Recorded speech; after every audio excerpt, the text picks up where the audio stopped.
This is Hidden Killers Live with Tony Brueski, Stacey Cole, and Todd Michaels. Naturally, when anything like this occurs, you're going to start hearing it, and we're already starting to hear it. The word conspiracy. Oh, yes.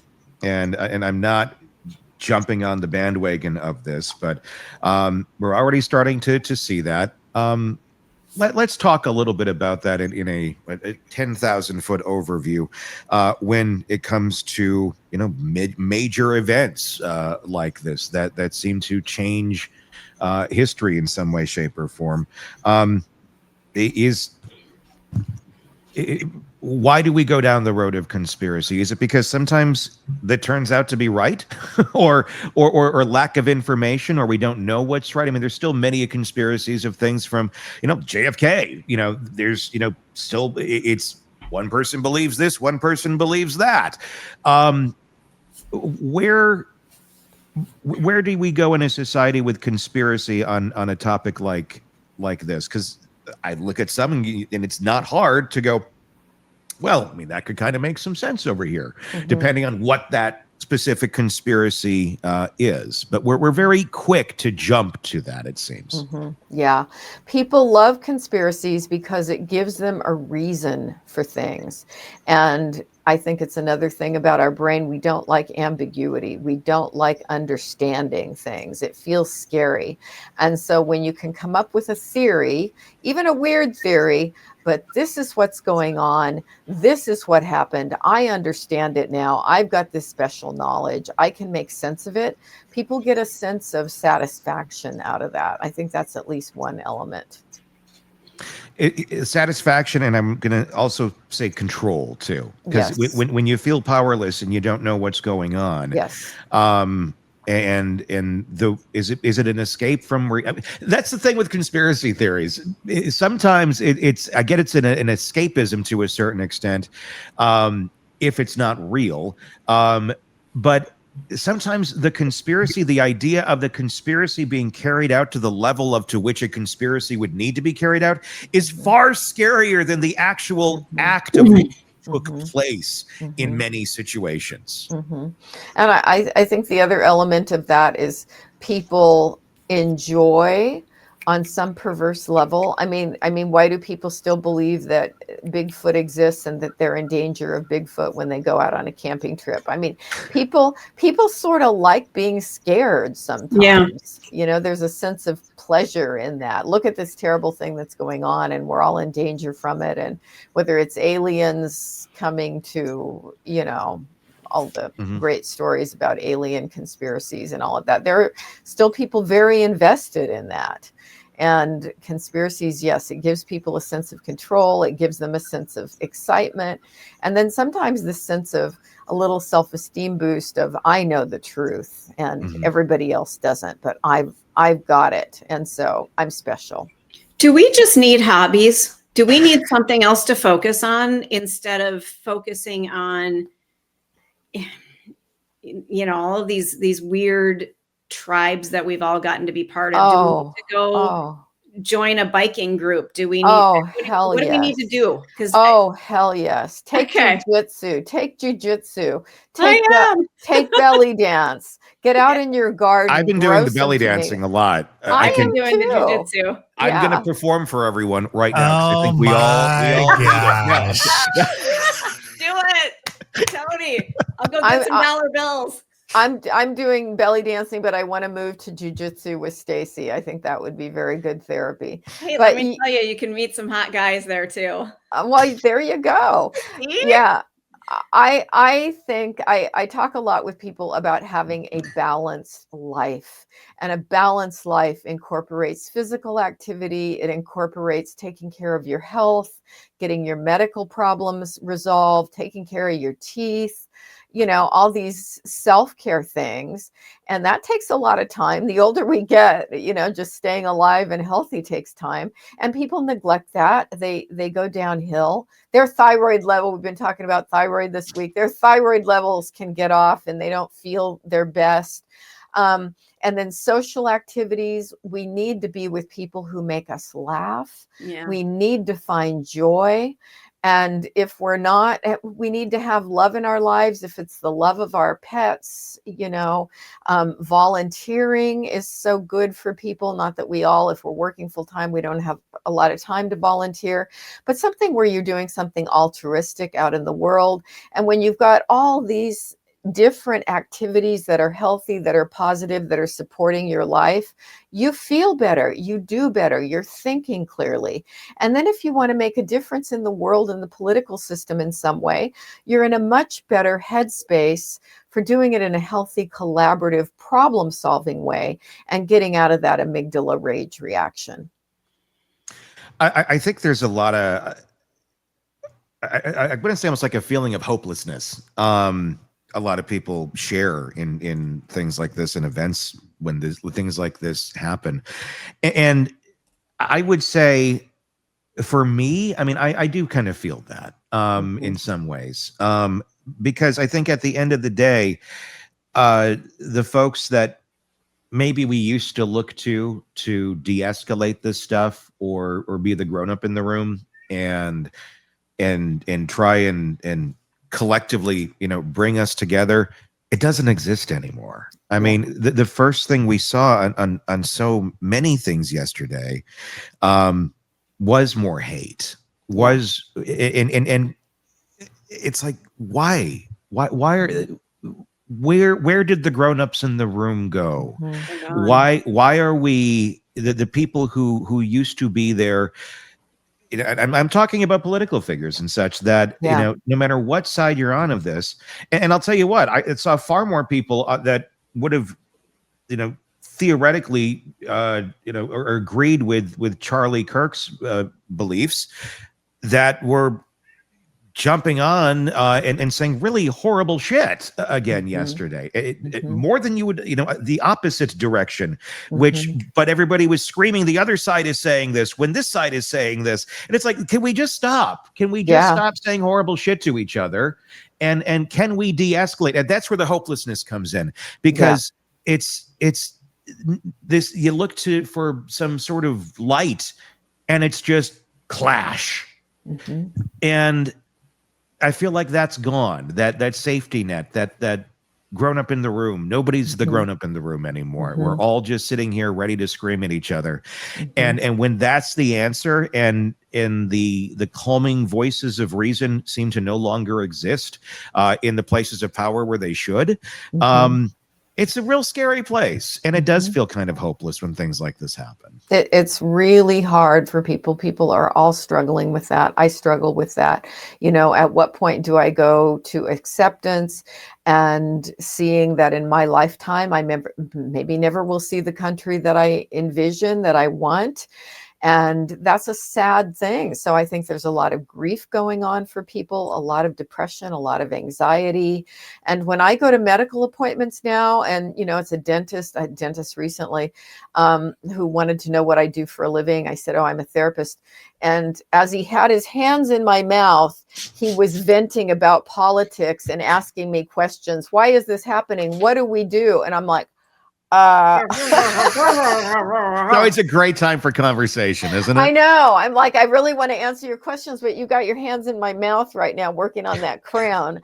And so it's leaking out everywhere, the hopelessness, the frustration, the anger. And I think when we get to vote again, if we have another election, that's what we all really need to look for in politicians. Who can turn the heat down and who can embrace everybody in the country and see that we are one people, that we've got social problems in this nation, and the role of the government is to help problem solve. Let's focus on healthcare in a productive way, not in a battle, not in an us versus them, but realistically, folks, can we come together and think like adults and serve the country, serve the people that we work for? And that includes all the people, not just our team. Yeah. And that's the reality that I wish we could come to in a situation like this. Shavaun, is that your cat? You hear her, yes. Okay, good. Yes. I just want to make sure, because I keep looking over going, that doesn't sound like my boy, but gosh, maybe it could be. Okay. Yeah, she's trying to get in the door. Obviously, someone who's going to go out and do something like this, their problem-solving skills aren't the greatest. No. I would say and problem-solving skills, again, our way of thinking in absolutes, our problem-solving skills, they're not good. What is the answer, Shavaun? How do we have everybody get better problem-solving skills so we don't have all of this going on?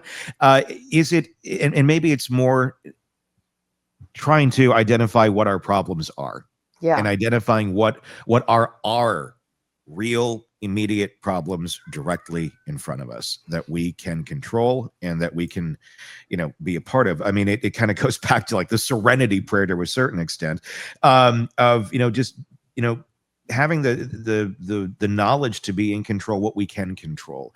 Is it we're trying to control too much in our brains, and we're getting too much things being shot at us every which way, shape, and form? Pardon the pun, I didn't mean to say that, the word shot, but is it there's just too much coming at us in too many directions, that we're overwhelmed, and that's why so many folks don't have good problem solving skills. Yeah, I think doing exactly what we're trying to do today, which is encouraging people to pause, take a breath, think, look at the media they're consuming, analyze, how is this really affecting my mood?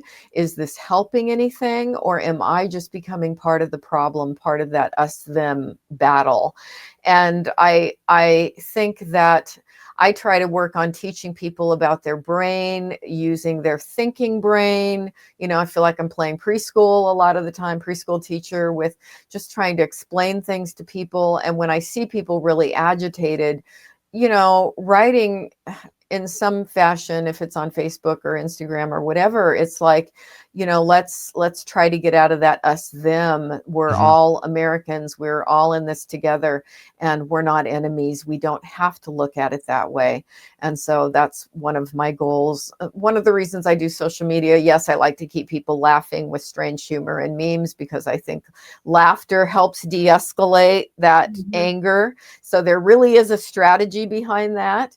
But also just trying to educate people that when you are living in a rage state, you're addicted to rage, and this is hurting you, and it's not helping the country in any way. So just trying to put that message out there. Yeah. There was a press conference this morning, and we're going to go to that here in just a second. Shavaun, thank you so much for coming on and being another voice of reason while we're having another crisis in our country. That doesn't need to have happened here on another 9/11 24th anniversary. Thank you again so much. Of course, her book, if you want to read it, The Minds of Mass Killers, very fascinating read. Check that out wherever you get books. Shavaun, thank you very much. Let's go and take a look. This press conference took place a little bit earlier today with the FBI giving us the latest on the investigation into the assassination of Charlie Kirk. Let's take a look. Good morning. I'm Bo Mason, Commissioner for the Utah Department of Public Safety. I'd be remiss if we didn't start off today and recognize the significance of the day. Historically, on 9/11, law enforcement has come together as a group to recognize and honor those that sacrificed to preserve the ideals of this country, the freedoms of this country. And instead, we find ourselves today hunting a murderer who chose to violate our rights, the rights of an individual within this country. Just to recap yesterday's events, at around 12:20 p.m., political influencer Charlie Kirk was at Utah Valley University participating in a student-sponsored event with Turning Point USA. Charlie was shot at that event. He was transported to a local hospital where he later passed. Last night, his body was moved to the state office of the medical examiner. We will continue to facilitate movements to get him home today and with his family. Yesterday, during the investigative process, we located a couple of persons of interest. We interviewed those individuals, and after releasing them and after clearing them of being suspects, they face scrutiny, they face threats. We asked the public to be patient with the investigative process. These individuals were not suspects, they were people of interest. We ask that you do not impose into those people and that investigative process. They don't deserve that harassment for being subject to that. I'd like to thank all the investigators that are involved in this. They have worked around the clock, all day yesterday, through the night last night. Investigators from the State Bureau of Investigations, from county, from city agencies, the university, our federal partners with the FBI, the ATF, and many others. Those are just a few of the people that we have involved in this. I'd like to thank all of them for their strong work. Through all that work last night, we were able to make a few breakthroughs. We were able to track the movements of the shooter. Starting at 11:52 a.m., the subject arrived on campus, shortly away from campus. We have tracked his movements onto the campus, through the stairwell, up to the roof, across the roof to a shooting location. After the shooting, we were able to track his movements as he moved to the other side of the building, jumped off of the building, and fled off of the campus and into a neighborhood. Our investigators have worked through those neighborhoods, contacting anybody they can with doorbell cameras, witnesses, and have thoroughly worked through those communities, trying to identify any leads. We do have good video footage of this individual. We are not going to release that at this time. We are working through some technologies and some ways to identify this individual. If we are unsuccessful, we will reach out to you as the media and we will push that publicly to help us identify them. But we're confident in our abilities right now, and we would like to move forward in a manner that keeps everyone safe and moves this process appropriately. Last night, I communicated with Erica. The family's devastated. As a commissioner of public safety, as a father, as a husband, I can only imagine what that family's going through. The heinous event that happened yesterday is not in Utah. This is not what we're known for. Over the past several weeks, we've seen the state come together to help families in mourning, come together as a community to show what Utah is known for a state of character, of service, of camaraderie, of a neighboring feel. We will not stand for what happened yesterday. We are exhausting every lead. We have every officer invested in this, every investigator, every local agency. The outpouring of support from the law enforcement community has been astounding. We are investing everything we have into this, and we will catch this individual.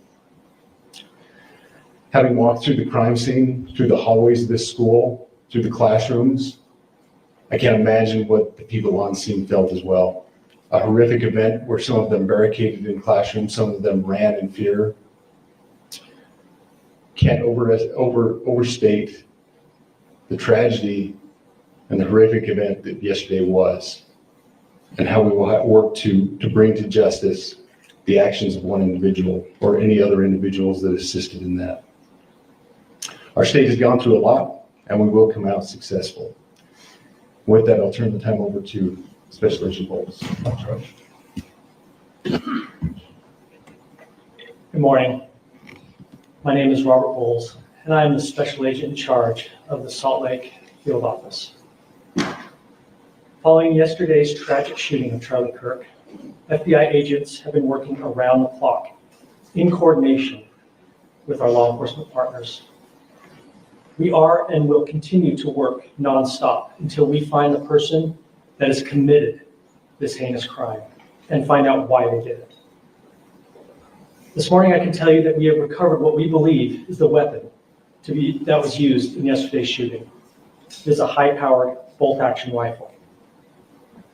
That rifle was recovered in a wooded area where the shooter had fled. So the FBI laboratory will be analyzing this weapon. Investigators have also collected footwear impression, a palm print, and forearm imprints for analysis. Now, I understand there are a lot of questions about motive. I assure you that all leads, tips are being fully investigated. As of this morning, we have received more than 130 tips. We thank the community for that. The FBI has brought every resource to bear, and we will continue to do so throughout the course of this investigation. The FBI's mission is to protect the American people. It's to uphold the Constitution of the United States. Any attack on the First Amendment is an attack on the very foundation of our democracy. That is why we will relentlessly pursue this case and the shooter until we find him. We also continue to grieve with the family and the community. It's our community. If you have any video or images from the shooting, we ask you to please submit them to our digital media tip website at www.fbi.gov/Utah Valley Shooting. You can also call the FBI at 1-800-CALL-FBI. We truly rely on the public's help in these types of cases, and no tip is too small or insignificant. Thank you. Commissioner James Matthews from Sky News. Can I ask about the shooter? Just really information about him or her. You say you're confident at this stage in terms of tracking down who they are. Can you talk to us about their movements, their demeanour? Do you think it's a man? And also, can I ask, what were the security arrangements in place? Was that roof being monitored? It's a question many people will have. Absolutely. So what I'll release about the suspect is suspect blended in well with a college institution. We're not releasing many details right now, and we will soon. But right now we're not. But that individual appears to be of college age. We are confident in our abilities to track that individual. If we're unsuccessful in identifying them immediately, we will reach out to the public's help and the media's help in pushing those photos. That was a new development overnight, working through the night, studying those cameras. So that's something that's new and that we're working through right now. As far as the security, I cannot speak to that. Neither the Department of Public Safety nor the Federal Bureau of Investigation was involved in the planning or security of this event, and that'll have to be a question later for other agencies. I wanted to ask you, you mentioned that you found the gun in a wooded area. Do you believe that the suspect could be hiding in the woods, and is that suspect possibly still in this area? So that's a good question, and it's a question that goes to the safety of the community, right? No, not in those woods. We've walked through those woods and secured it. As to the community, I can tell you that this was a targeted event. We don't believe the community is at risk. However, we're exhausting every resource to find him, and we will do so.